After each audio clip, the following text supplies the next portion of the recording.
Good morning students. आज का हमारा टॉपिक है लिमिटेशंस ऑफ बोर्स मॉडल।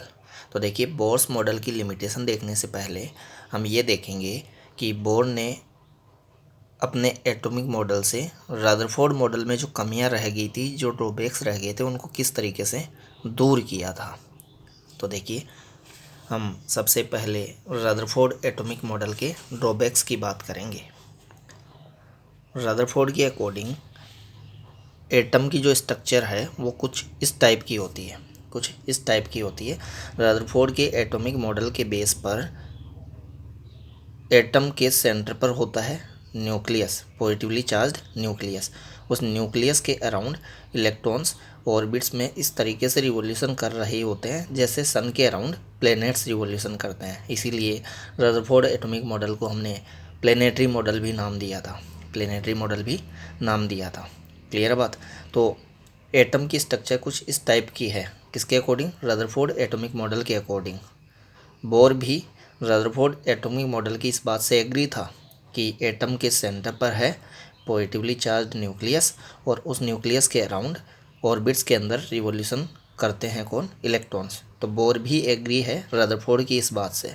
तो फिर रदरफोर्ड एटॉमिक मॉडल में वो कौन से ड्रॉबैक्स थे जिनको दूर करने के लिए बोर को अपना एटॉमिक मॉडल देना पड़ा, बोर को अपनी एटॉमिक थ्योरी देनी पड़ी? तो देखिए, रदरफोर्ड एटॉमिक मॉडल में फर्स्ट ड्रॉबैक हमने बताया था, unable to explain the stability of an atom. Atom की स्टेबिलिटी को एक्सप्लेन नहीं कर पाया रदरफोर्ड एटॉमिक मॉडल। और जो सेकंड ड्रॉबैक था रदरफोर्ड एटॉमिक मॉडल का, वो था कि रदरफोर्ड एटॉमिक मॉडल एटम के लाइन स्पेक्ट्रम को भी एक्सप्लेन नहीं कर पाया था। तो ये जो मेन दो ड्रॉबैक्स है, इन दो ड्रॉबैक्स को दूर करने के लिए ही बोर ने फिर अपनी एटॉमिक थ्योरी दी थी, एटॉमिक मॉडल दिया था। तो देखिए, एक बार मैं इन दोनों ड्रॉबैक्स की बात कर लेता हूँ शॉर्ट में, ताकि बोर मॉडल को समझना आसान हो जाए। इस पॉइंट में हमने बताया था कि इलेक्ट्रोमैग्नेटिक वेव थ्योरी जब हम अप्लाई करते हैं किस पर? इस रिवॉल्विंग इलेक्ट्रॉन पर। तो देखिए, ये जो रिवॉल्विंग इलेक्ट्रॉन है ये एक्सलेटेड चार्ज्ड पार्टिकल है। क्यों? क्योंकि रिवॉल्यूशन के लिए सेंट्रीपिटल फोर्स चाहिए इलेक्ट्रॉन को, और सेंट्रीपिटल फोर्स इस पर लगता ही है, न्यूक्लियस लगाता है इस पर सेंट्रीपिटल फोर्स। न्यूक्लियस जो है इलेक्ट्रॉन पर जो इलेक्ट्रिक फोर्स लगाता है, वही इलेक्ट्रिक फोर्स इस इलेक्ट्रॉन को रिवॉल्यूशन के लिए सेंट्रीपिटल फोर्स प्रोवाइड करता है। इट मीन्स रिवॉल्विंग इलेक्ट्रॉन पर सेंट्रीपिटल फोर्स लग रहा होता है सेंटर की ओर, न्यूक्लियस की ओर। तो सेंट्रीपिटल फोर्स के कारण इस पर सेंट्रीपिटल एक्सलेशन भी है। इट मीन्स एक्सलेशन होता है रिवॉल्विंग इलेक्ट्रॉन में। इसका मीनिंग ये हुआ कि ये जो इलेक्ट्रॉन है वो एक्सलेटेड चार्ज्ड पार्टिकल है। और इलेक्ट्रोमैग्नेटिक वेव थ्योरी जो है वो बोलती है कि कोई एक्सलेटेड चार्ज्ड पार्टिकल जो है वो इलेक्ट्रोमैग्नेटिक वेव्स इमिट करता है कंटिन्यूसली। इलेक्ट्रोमैग्नेटिक वेव्स उससे निकलते रहेंगे कंटिन्यूसली। तो अगर इस रिवॉल्विंग इलेक्ट्रॉन से continuously electromagnetic waves, electromagnetic radiation, electromagnetic energy radiate होती रहेगी, इमिट होती रहेगी, तो इसकी एनर्जी कंटिन्यूसली डिक्रीज होती जाएगी। और इसकी एनर्जी कंटिन्यूसली डिक्रीज होती जाएगी तो इसका जो पाथ है रिवॉल्यूशन का वो सर्कुलर नहीं रह पाएगा। क्योंकि सर्कुलर तो तब होगा जब इसकी जो एनर्जी है वो कांस्टेंट रहे, लेकिन इलेक्ट्रोमैग्नेटिक वेव थ्योरी बोलती है कि इसकी एनर्जी कांस्टेंट रहेगी ही नहीं, इसकी एनर्जी कंटिन्यूसली डिक्रीज होगी। क्योंकि एक्सलेटेड चार्ज्ड पार्टिकल जो है वो कंटिन्यूसली एनर्जी रेडिएट करता है, तो उसकी एनर्जी डिक्रीज होती जाएगी। तो इसकी ऑर्बिट जो है, इसका पाथ जो है रिवॉल्यूशन का, वो सर्कुलर नहीं होगा, वो इस तरीके से स्पाइरल पाथ होगा। इट मीन्स उसके रिवॉल्यूशन के पाथ की रेडियस जो है वो कंटिन्यूसली डिक्रीज होती जाएगी, क्योंकि एनर्जी कंटिन्यूसली डिक्रीज होती जा रही है। तो उसके पाथ की जो रेडियस है वो कंटिन्यूसली डिक्रीज होती जाएगी और फाइनली वो न्यूक्लियस के अंदर घिस जाएगा। तो फिर न्यूक्लियस के अंदर पॉजिटिव चार्ज नेगेटिव चार्ज का एक्सचेंज ही नहीं होगा। इट मीन्स एटम ऐसा स्टेबल ही नहीं होगा। क्लियर है बात। तो एक ड्रॉबैक तो ये था किसमें? रदरफोर्ड एटॉमिक मॉडल में। लेकिन ये ड्रॉबैक कब प्रोड्यूस होता है, कब क्रिएट हुआ? ये ड्रॉबैक हमें तब देखने को मिला जब इलेक्ट्रोमैग्नेटिक वेव थ्योरीज में अप्लाई की गई, इलेक्ट्रोमैग्नेटिक वेव थ्योरीज में अप्लाई की गई। अब देखिए सेकंड ड्रॉबैक की बात करते हैं। सेकंड ड्रॉबैक का लिंक भी इलेक्ट्रोमैग्नेटिक वेव थ्योरी से ही है। जब हम इलेक्ट्रोमैग्नेटिक वेव थ्योरी अप्लाई करेंगे किसमें, रिवॉल्विंग इलेक्ट्रॉन के लिए, तो इलेक्ट्रोमैग्नेटिक वेव थ्योरी फिर से वही बात बोलेगी कि इसकी एनर्जी जो है वो कंटिन्यूसली डिक्रीज होती जाएगी। इसकी एनर्जी कंटिन्यूसली डिक्रीज होती जाएगी तो वो जो रेडिएशन, वो जो इलेक्ट्रोमैग्नेटिक वेव ये इमिट करेगा, उसमें सभी फ्रीक्वेंसी के रेडिएशन एग्जिस्ट करेंगे। इट मीन्स ये जो एक्सलेटेड इलेक्ट्रॉन है, ये जो रिवॉल्विंग इलेक्ट्रॉन है, वो कंटिन्यूसली इलेक्ट्रोमैग्नेटिक रेडिएशंस इमिट करेगा। तो इमिटेड जो रेडिएशंस है उसमें सभी फ्रीक्वेंसी की इलेक्ट्रोमैग्नेटिक वेव्स एग्जिस्ट करेगी, क्योंकि कंटिन्यूसली इसकी एनर्जी डिक्रीज होगी। कंटिन्यूसली ये सभी एनर्जीज के रेडिएशन, सभी फ्रीक्वेंसी के रेडिएशन इमिट करता रहेगा। तो फिर एटम का जो स्पेक्ट्रम है, एटम का जो स्पेक्ट्रम है वो कंटिन्यूस स्पेक्ट्रम होना चाहिए इसके अकॉर्डिंग। तो किसके अकॉर्डिंग, इलेक्ट्रोमैग्नेटिक वेव थ्योरी अगर हम अप्लाई करते हैं रदरफोर्ड मॉडल में, तो फिर वो वेव थ्योरी अप्लाई करने पर, इलेक्ट्रोमैग्नेटिक वेव थ्योरी अप्लाई करने पर ये रिजल्ट निकल कर आता है कि एटम का स्पेक्ट्रम लाइन स्पेक्ट्रम नहीं होना चाहिए, जैसा कि बोर ने फिर बाद में बताया कि लाइन स्पेक्ट्रम होता है। इसके बेस पे क्या होना चाहिए, एटम का स्पेक्ट्रम कंटिन्यूस स्पेक्ट्रम होना चाहिए। इट मीन्स उसमें सभी फ्रिक्वेंसीज की इलेक्ट्रोमैग्नेटिक वेव्स एग्जिस्ट करनी चाहिए। किसमें, वो जो इमिटेड रेडिएशंस है उसमें सभी फ्रिक्वेंसी के रेडिएशन होनी चाहिए, सभी फ्रिक्वेंसी की वेव होनी चाहिए। कुछ स्पेसिफिक फ्रिक्वेंसीज की वेव ही एग्जिस्ट नहीं करनी चाहिए। जबकि बाद में बोर ने अपने एटॉमिक मॉडल में ये बताया कि कुछ स्पेसिफिक फ्रिक्वेंसी की रेडिएशन ही एग्जिस्ट करती है स्पेक्ट्रम में। क्लियर बात। इट मीन्स एटम का स्पेक्ट्रम लाइन स्पेक्ट्रम होता है, ना कि कंटिन्यूस स्पेक्ट्रम। तो ये दो ड्रॉबैक्स थे, एक तो एटम की स्टेबिलिटी को एक्सप्लेन नहीं कर पाया और एक एटम के लाइन स्पेक्ट्रम को एक्सप्लेन नहीं कर पाया, क्योंकि इसके अकॉर्डिंग एटम का स्पेक्ट्रम लाइन स्पेक्ट्रम नहीं होना चाहिए। कैसा होना चाहिए, कंटिन्यूस स्पेक्ट्रम होना चाहिए। इट मीन्स स्पेक्ट्रम में सभी फ्रिक्वेंसी की रेडिएशंस एग्जिस्ट करनी चाहिए। जबकि एक्सपेरिमेंटली ये देखा गया कि स्पेक्ट्रम में सभी फ्रिक्वेंसीज की रेडिएशंस देखने को नहीं मिलती है, कुछ स्पेसिफिक फ्रिक्वेंसीज की रेडिएशंस ही स्पेक्ट्रम में पाई जाती है। इट मीन्स एटम का स्पेक्ट्रम लाइन स्पेक्ट्रम होता है, ना कि कंटिन्यूस स्पेक्ट्रम। तो electromagnetic wave theory Rutherford model में अप्लाई करने पर एटम का स्पेक्ट्रम कंटिन्यूस स्पेक्ट्रम होना चाहिए, जबकि ऐसा होता नहीं है। एक्सपेरिमेंट्स कुछ और ही बोलते हैं, वो बोलते हैं कि लाइन स्पेक्ट्रम होता है। तो इन दो ड्रॉबैक्स को दूर करने के लिए, नील्स बोर ने अपना एटॉमिक मॉडल दिया था। तो देखिए ये तो मैंने आपको ड्रॉबैक्स बताए हैं रदरफोर्ड एटॉमिक मॉडल के। अब मैं बोर्स एटॉमिक मॉडल आपको दिखा रहा हूँ, एक ब्रीफ आइडिया दे रहा हूँ। ये हम पढ़ चुके हैं पहले। तो ये जो मेन दो ड्रॉबैक्स थे रदरफोर्ड एटॉमिक मॉडल में, और वो दो ड्रॉबैक्स भी रदरफोर्ड ने नहीं बताया। ये तो तब निकल कर आए हैं सामने जब हम इलेक्ट्रोमैग्नेटिक वेव थ्योरी अप्लाई करते हैं रदरफोर्ड एटॉमिक मॉडल पर। रदरफोर्ड ने जो एटॉमिक स्ट्रक्चर बताई है, उस स्ट्रक्चर पर जब हम इलेक्ट्रोमैग्नेटिक वेव थ्योरी अप्लाई करते हैं, तब ये ड्रॉबैक्स हमारे सामने आते हैं। रदरफोर्ड ने नहीं कहा है कि ये दो ड्रॉबैक्स हैं, क्योंकि रदरफोर्ड ने तो अपना एटॉमिक मॉडल दिया ही है। क्लियर बात। ये ड्रॉबैक्स कब निकल कर आए हैं, जब इलेक्ट्रोमैग्नेटिक वेव थ्योरी अप्लाई की गई है।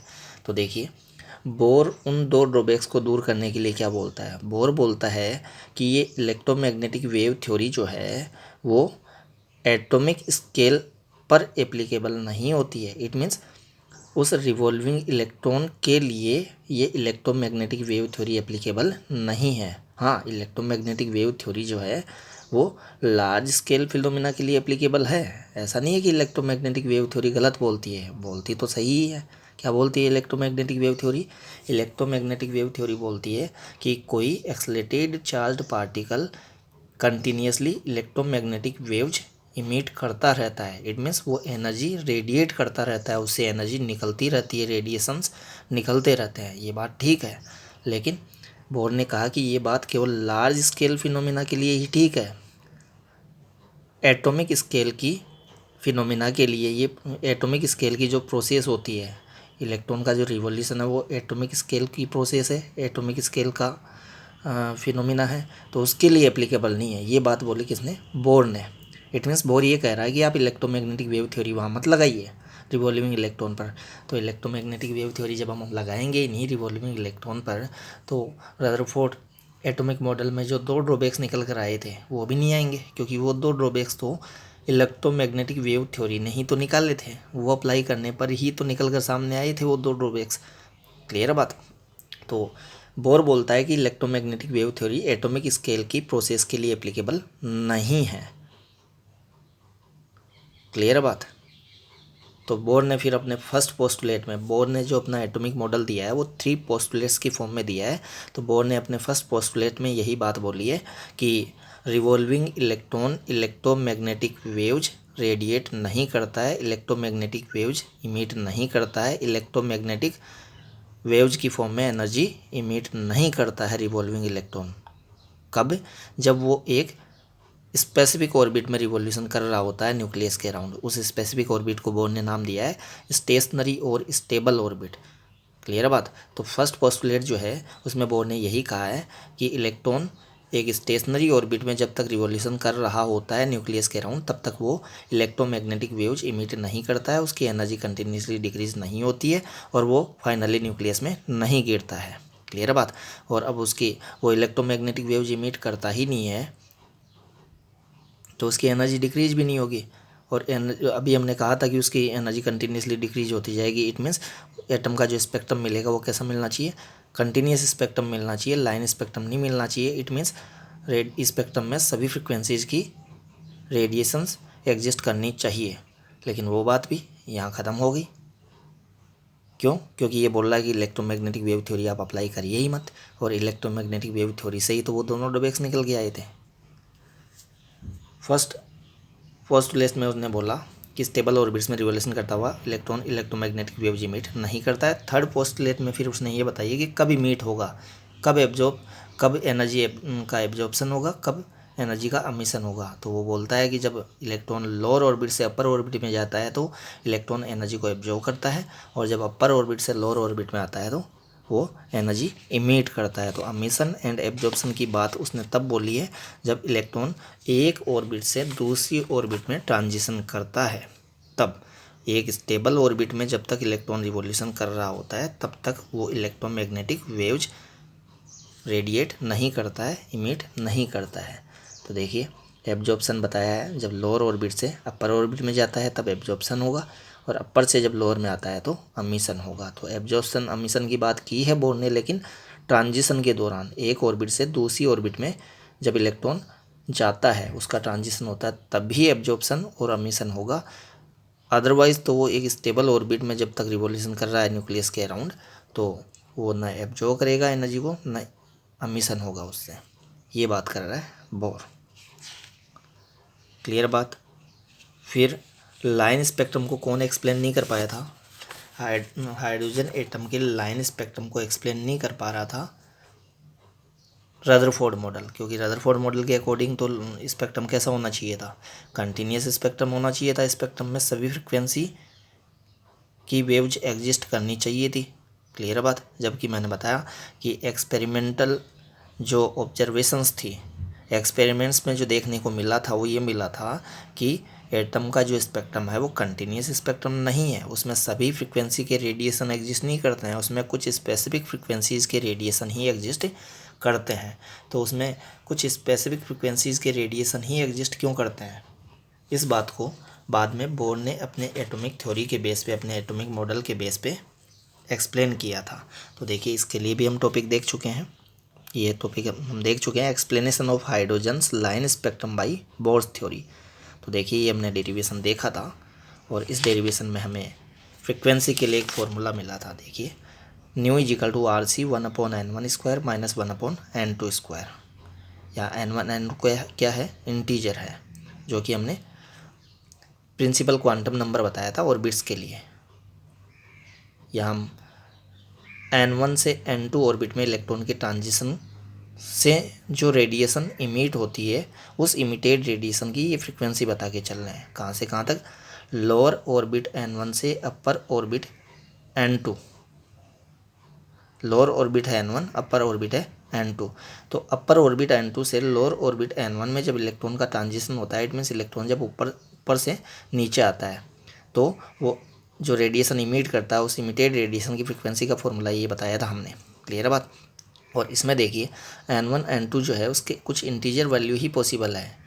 N1 N2 की वैल्यू 1 2 3 4 5 इसी तरीके से ही हो सकते हैं। It means integer value he possible है। तो आप यहाँ इंटीजर वैल्यू पुट करेंगे N1 N2 के प्लेस पे, तो न्यू का जो वैल्यू मिलेगा आपको, तो न्यू के भी सभी वैल्यूज पॉसिबल नहीं होंगे। फिर न्यू के कुछ स्पेसिफिक वैल्यूज ही आपको यहाँ से देखने को मिलेंगे, क्योंकि N1 एंड N2 के सभी वैल्यूज पॉसिबल नहीं है, केवल इंटीजर वैल्यू ही आप यहाँ पुट कर सकते हैं। तो फिर फ्रिक्वेंसी के भी सभी वैल्यूज़ नहीं मिलेंगे हमें, फ्रिक्वेंसी के लिए भी कुछ स्पेसिफिक वैल्यूज ही मिलेंगे। तो ये फॉर्मूला हमें ये बताता है कि वो जो इमिटेड रेडिएशन है, जब इलेक्ट्रॉन अपर ऑर्बिट से लोअर ऑर्बिट में ट्रांजिशन करता है, तो इमिटेड रेडिएशन जो है उसमें कुछ स्पेसिफिक फ्रिक्वेंसीज ही देखने को मिलेगी, कुछ स्पेसिफिक फ्रिक्वेंसीज के वेव्स ही देखने को मिलेंगे। इट मीन्स एटम का जो स्पेक्ट्रम है वो लाइन स्पेक्ट्रम होगा, कंटिन्यूस स्पेक्ट्रम नहीं होगा, उसमें सभी फ्रिक्वेंसीज एग्जिस्ट नहीं करेगी, कुछ स्पेसिफिक फ्रिक्वेंसीज ही एग्जिस्ट करेगी। तो ये बोर ने इस फॉर्मूले के बेस पे एक्सप्लेन किया, या यूँ बोल लीजिए ये फॉर्मूला जो हमने निकाला है वो बोर एटॉमिक मॉडल के जो 3 पोस्टुलेट्स हैं उनको यूज में लेते हुए ही निकाला गया था। क्लियर है बात।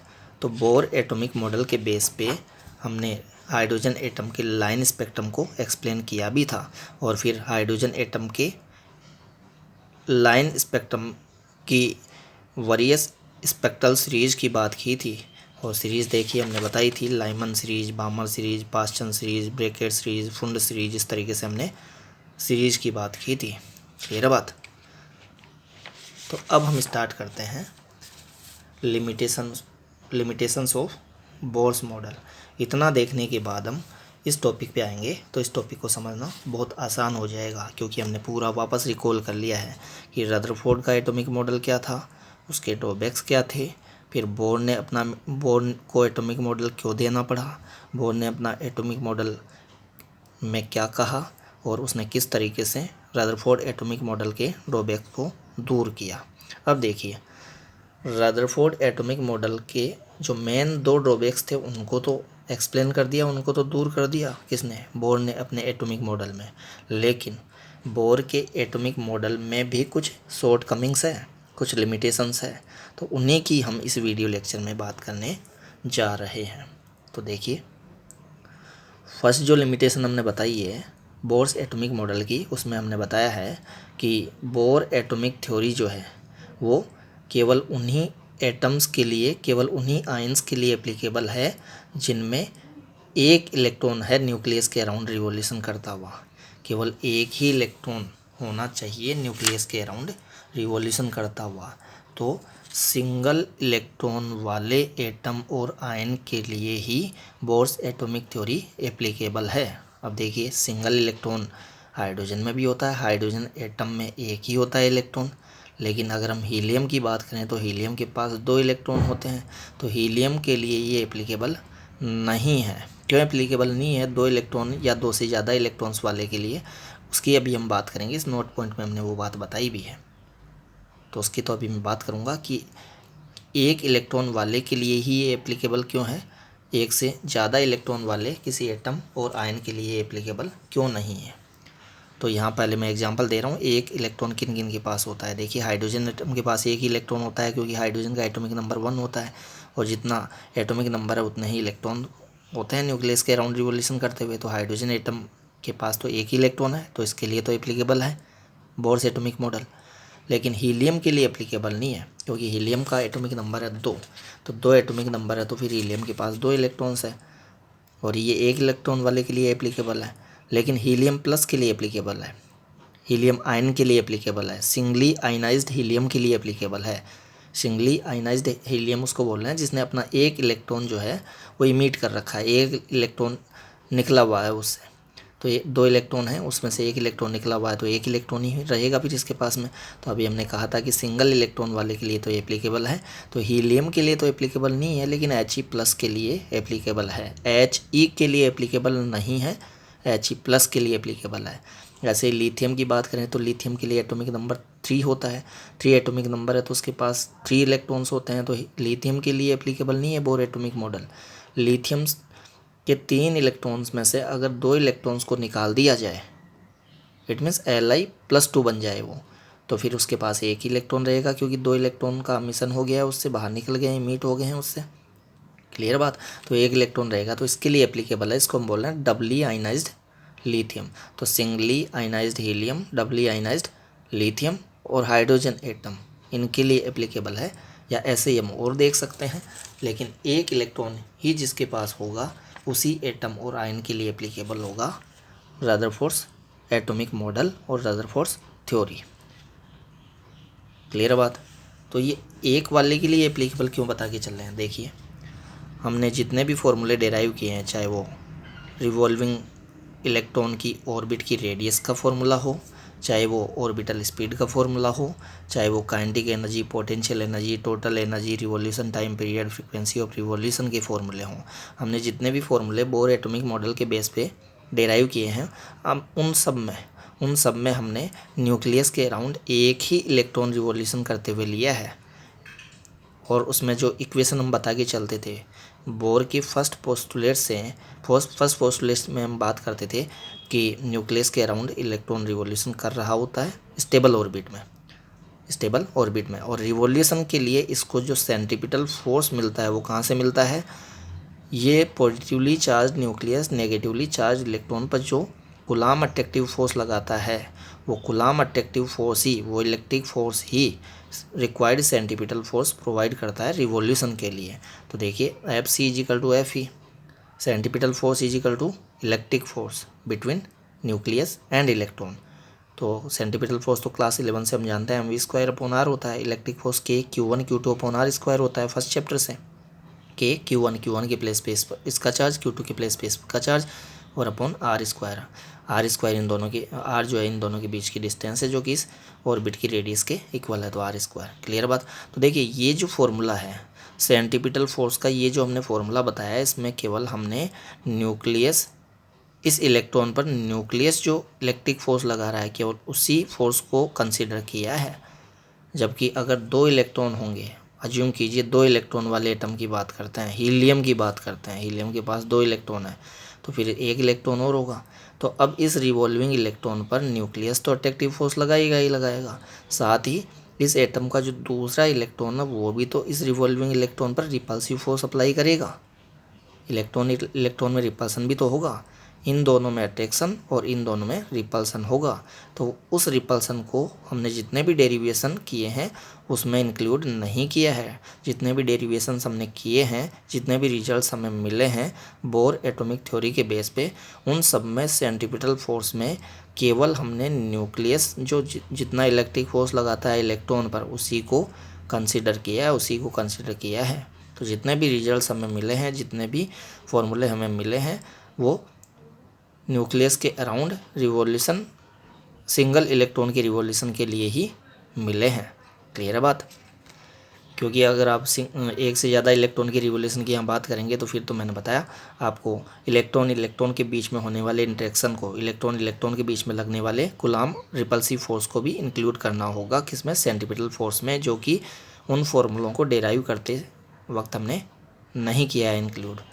क्लियर बात। तो वही बात यहाँ बता रखी है इस नोट पॉइंट में कि आखिर ये सिंगल इलेक्ट्रॉन वाले एटम और आयन के लिए एप्लीकेबल क्यों है, 1 इलेक्ट्रॉन से ज़्यादा है किसी के पास इलेक्ट्रॉन तो उसके लिए एप्लीकेबल क्यों नहीं है। क्लियर बात। तो ये फर्स्ट लिमिटेशन हमने बताई कि 1 इलेक्ट्रॉन वाले एटम और आयन के लिए ही एप्लीकेबल है, 1 से ज़्यादा इलेक्ट्रॉन वाले एटम और आयन के लिए एप्लीकेबल नहीं है। तो ही हाइड्रोजन के लिए एप्लीकेबल है क्या? हाँ, हाइड्रोजन के लिए एप्लीकेबल है।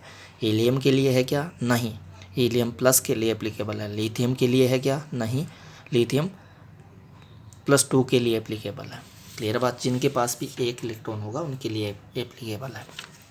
फिर सेकंड जो है, ये देखिए सेकंड जो ड्रॉबैक है, सेकंड जो लिमिटेशन है वो हमने बताई है कि बोर ने जो अपना सेकंड पोस्टुलेट दिया था, सेकंड पोस्टुलेट क्या था, बोर का सेकंड पोस्टुलेट था quantization of angular momentum, MV(n(r(n) equal to NH/2 कि इलेक्ट्रॉन केवल उन्हीं ऑर्बिट्स में रिवोल्यूशन कर सकता है जिसमें उसका एंगुलर मोमेंटम जो है वो H/2 के इंटीग्रल मल्टीपल के इक्वल हो। क्लियर बात। तो बोर ने ये सेकंड जो पोस्टुलेट दिया है, उस सेकंड पोस्टुलेट किस बेस पे दिया है, उसका एक्सप्लेनेशन नहीं दिया उसने डायरेक्ट स्टेटमेंट ही दिया है कि इलेक्ट्रॉन केवल उन्हीं ऑर्बिट्स में रिवोल्यूशन कर सकता है जिनमें उसका एंगुलर मोमेंटम H/2 के इंटीग्रल मल्टीपल के इक्वल हो। बस स्टेटमेंट दिया है, डायरेक्ट उसका एक्सप्लेनेशन नहीं दिया है। क्लियर बात। बाद में डी ब्रोगली ने एक थ्योरी पेश की थी, मैटर वेव थ्योरी, जिसमें बताया था कि कोई चार्ज पार्टिकल कोई मूविंग पार्टिकल जो है चार्ज, उस पर चार्ज होना कोई कंपलसरी नहीं है, कोई मूविंग पार्टिकल जो है उसके साथ वेव नेचर भी एसोसिएट होती है, जिसकी हम बात करेंगे भी। फोटो इलेक्ट्रिक इफेक्ट नाम से एक चैप्टर पढ़ेंगे जिसमें हम मैटर वेव थ्योरी की बात करेंगे। बस यहाँ तो इतना देखिए कि बोर का जो सेकंड पोस्टुलेट है वो बोर ने कहाँ से लिया है, उसका एक्सप्लेनेशन नहीं दिया है। बाद में उसका एक्सप्लेनेशन दिया गया किसके बेस पे, डी ब्रोगली ने जो मैटर वेव थ्योरी पेश की थी उसके बेस पे। तो इसी चैप्टर में नेक्स्ट वीडियो लेक्चर में हम इसकी बात करेंगे भी। देखिए मैं आपको दिखा देता हूँ, नेक्स्ट वीडियो लेक्चर में हम इसकी बात करेंगे भी।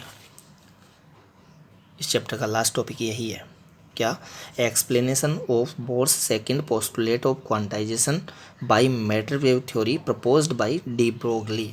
क्लियर है बात। तो बोर ने तो एक्सप्लेनेशन नहीं दिया सेकंड पोस्टुलेट का, उसने डायरेक्ट सेकंड पोस्टुलेट बोला, उसके लिए कोई एक्सप्लेनेशन नहीं दिया कि आखिर MVR इजिकल टू NH/2 क्यों होता है, H/2 के इंटीग्रल मल्टीपल की फॉर्म में ही क्यों होता है रिवॉल्विंग इलेक्ट्रॉन का एंगुलर मोमेंटम। इसका कोई एक्सप्लेनेशन बोर ने नहीं दिया, उसको एक्सप्लेन किया जा सका बाद में मैटर वेव थ्योरी के बेस पे, जो कि डी ब्रोगली ने दी थी। क्लियर बात, जिसकी हम नेक्स्ट वीडियो लेक्चर में डिटेल में बात भी करेंगे।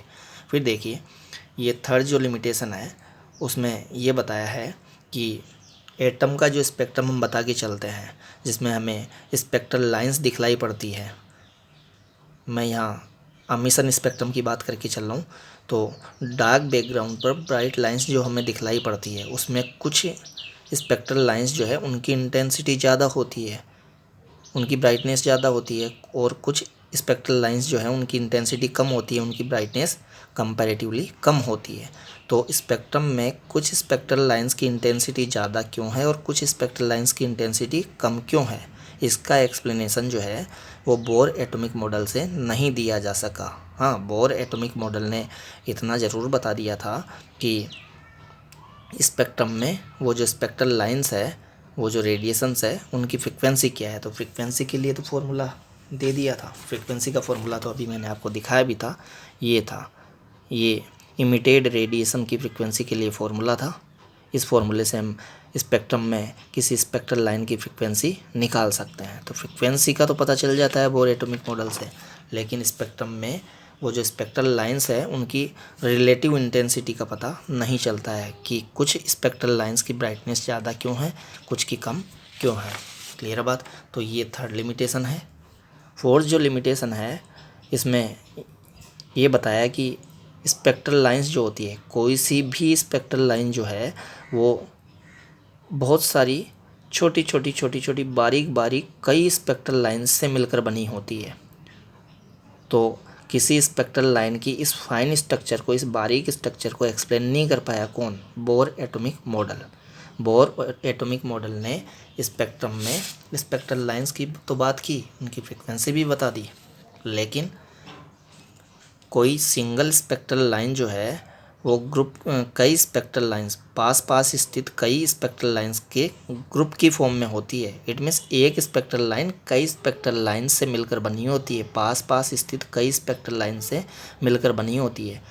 तो ये जो फाइन स्ट्रक्चर है, ये जो बारीक स्ट्रक्चर है किसी स्पेक्ट्रल लाइन की, कि उसमें कई स्पेक्ट्रल लाइंस है, इसको एक्सप्लेन नहीं कर पाया कौन, बोर एटॉमिक मॉडल। क्लियर बात। तो देखिए बोला है could not explain this fine structure of spectral lines. कौन सी fine structure, In the spectrum of hydrogen, certain spectral lines are not single lines but a group of closed lines. Bohr's theory could not explain this fine structure of spectral lines. Clear है बात। अब ये fifth जो drawback है इसमें ये बताया है कि स्पेक्ट्रल लाइंस जो होती है, स्पेक्ट्रम में जो स्पेक्ट्रल लाइंस मिलती है, देखिए स्पेक्ट्रम की भी हम पहले डिटेल में बात कर चुके हैं, स्पेक्ट्रल लाइंस की भी डिटेल में बात कर चुके हैं, सीरीज बता चुके हैं स्पेक्ट्रम के लाइमन, बामन, पासचंद, ब्रैकेट, फुंट, तो उसमें स्पेक्ट्रल लाइंस की हम बात कर चुके हैं। तो स्पेक्ट्रम में जो स्पेक्ट्रल लाइंस मिलती है वो electric field and magnetic field के अंदर ब्रेक हो जाती है, electric field and magnetic field के अंदर उनकी स्प्लिटिंग हो जाती है। तो ये स्प्लिटिंग क्यों होती है electric field and magnetic field में, इसको एक्सप्लेन नहीं कर पाया कौन, बोर एटॉमिक मॉडल। तो bore atomic model electric field and magnetic field में स्पेक्ट्रल लाइंस की स्प्लिटिंग को एक्सप्लेन नहीं कर पाया। अब इलेक्ट्रिक फील्ड में स्पेक्ट्रल लाइंस की स्प्लिटिंग को हम बोलते हैं स्टोक इफेक्ट, और मैग्नेटिक फील्ड में उनकी स्प्लिटिंग को बोलते हैं जीमोन इफेक्ट। तो जीमोन इफेक्ट एंड स्टोर्क इफेक्ट को एक्सप्लेन नहीं कर पाया कौन, bore atomic model, bore atomic theory. Clear है बात। फिर ये जो ड्रॉबैक है, सिक्स ड्रॉबैक है, इसमें ये बता रखा है कि बोर ने अपने एटॉमिक मॉडल में ऑर्बिट्स को सर्कुलर लिया है, और ऑर्बिट्स को सर्कुलर मानते हुए ही हमने सारे डेरिवेशंस किए हैं, डेरिवेशंस ऑर्बिट को सर्कुलर मानते हुए ही किए हैं, चाहे वो रेडियस का डेरिवेशन हो, चाहे वो ऑर्बिटल स्पीड के लिए हो, रिवॉल्यूशन टाइम पीरियड के लिए हो, फ्रीक्वेंसी ऑफ रिवॉल्यूशन के लिए हो, जो भी हमने डेरिवेशंस किए हैं इस चैप्टर में बोर एटॉमिक थ्योरी के बेस पे, उसमें ऑर्बिट को कैसा लिया है, सर्कुलर ही लिया है। क्लियर बात। तो ऑर्बिट को सर्कुलर ही क्यों लिया, इसका एक्सप्लेनेशन बोर ने अपनी थ्योरी में नहीं दिया, जबकि ऑर्बिट तो इलिप्टिकल भी हो सकती है, जो कि बाद में फिर किसने बताई, सोमरफील्ड ने। सोमरफील्ड नाम का एक साइंटिस्ट है, उसने बाद में बताई कि ये जो ऑर्बिट्स होती है वो एग्जैक्ट सर्कुलर नहीं होती, वो इलिप्टिकल शेप में होती है। तो बोर ने उनको सर्कुलर क्यों लिया, उसका कोई एक्सप्लेनेशन उसने अपने मॉडल में, अपनी थ्योरी में नहीं दिया। क्लियर है बात। तो ये कुछ ड्रॉबैक्स हैं जो कि बोर्ड एग्ज़ाम में पूछे भी जाते हैं। बोर्ड एग्ज़ाम में ये पूछा जाता है कि हाइड्रोजन एटम के लाइन स्पेक्ट्रम को, जिसको कि रदरफोर्ड एक्सप्लेन नहीं कर पाया था, उसको बोर ने किस तरीके से एक्सप्लेन किया। तो आपको लाइन स्पेक्ट्रम वाला एक्सप्लेनेशन पूरा बताना होता है।